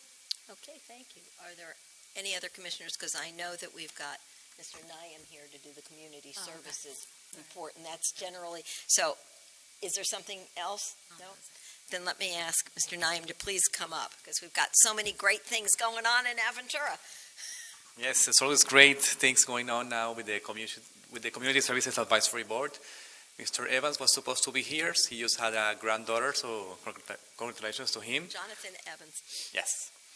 And also with as the feedback of the community with the storm, as I was also, when I came back, I was driving through Miami Beach and other cities with all the trees down. I came to Aventura and it was like coming to Disney. Like everything was already collected on the sites, everything, so amazing job. Commissioners, the city manager. So back to the events. So as always, we are back to yoga in the park. Finally, the weather is coming to be great again.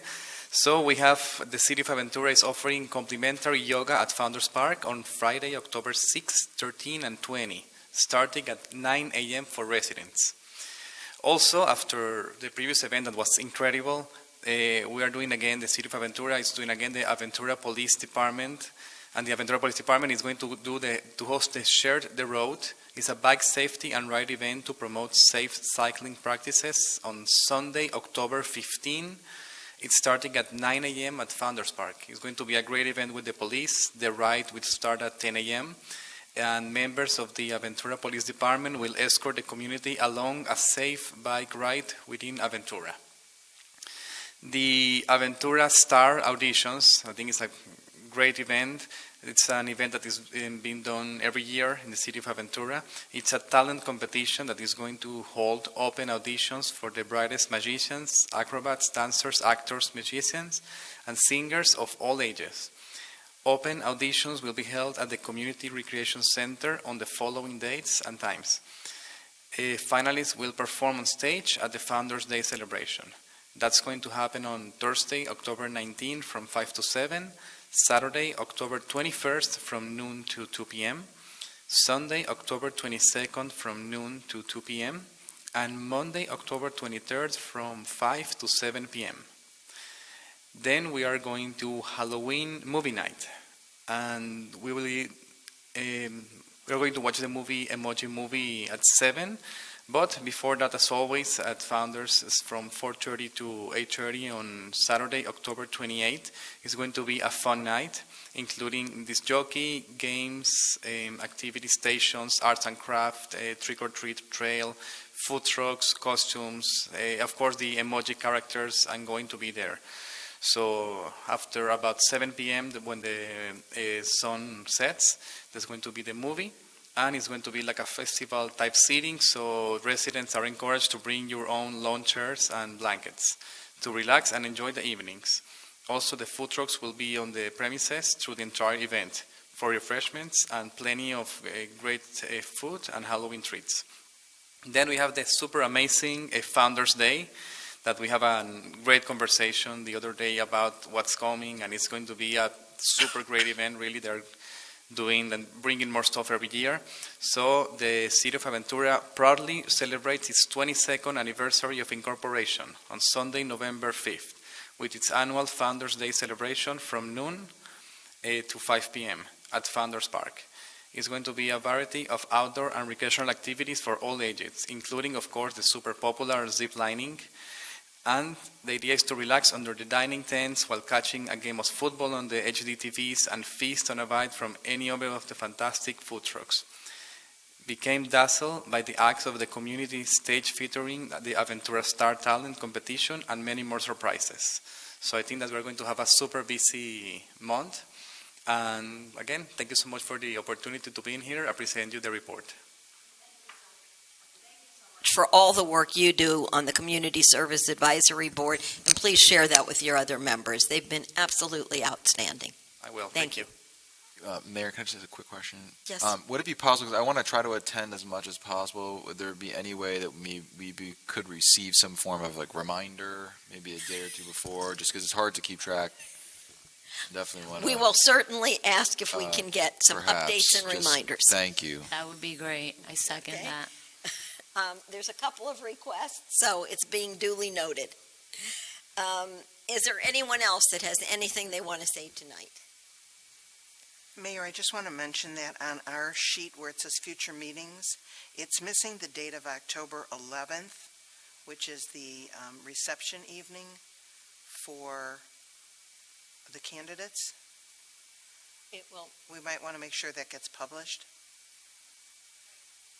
It wasn't listed on there because it's not a meeting, but it will be publicly noticed, absolutely. Has it been noticed at all up until now, that date? Not yet, but it Not will yet. be Publicly noticed meetings, I believe, are 7 days in advance. Yeah. Well, no, my only question is to give our residents as much time as possible to know. It's a very good point. It sort of starts the holiday season and everybody's getting booked and going out of town, and there's and the more we can let people know what's going on, the better it is. I believe it's at the Cultural Arts Center, correct, Eric? Yeah, we plan to have it in the lobby of the Arts and Cultural Center. That's where, the 11th, that's where it is? Yeah. Yep. We were just waiting for the finalists, and then we were going to make the announcement and get it out. Daniel, Founders Day is November 5th? Yes. And I think that if I can ask, Kimberly Marchant has written up a whole list of this. If you can take that list and send it in an email to each of us, I think we would be very grateful for it. It's very clearly listing every activity, the date, and what time. It would be very good. Okay, with that, if there's no one, Commissioner Shelley, can I have a motion? Can I have a second? Okay, we're officially adjourned. Thank you.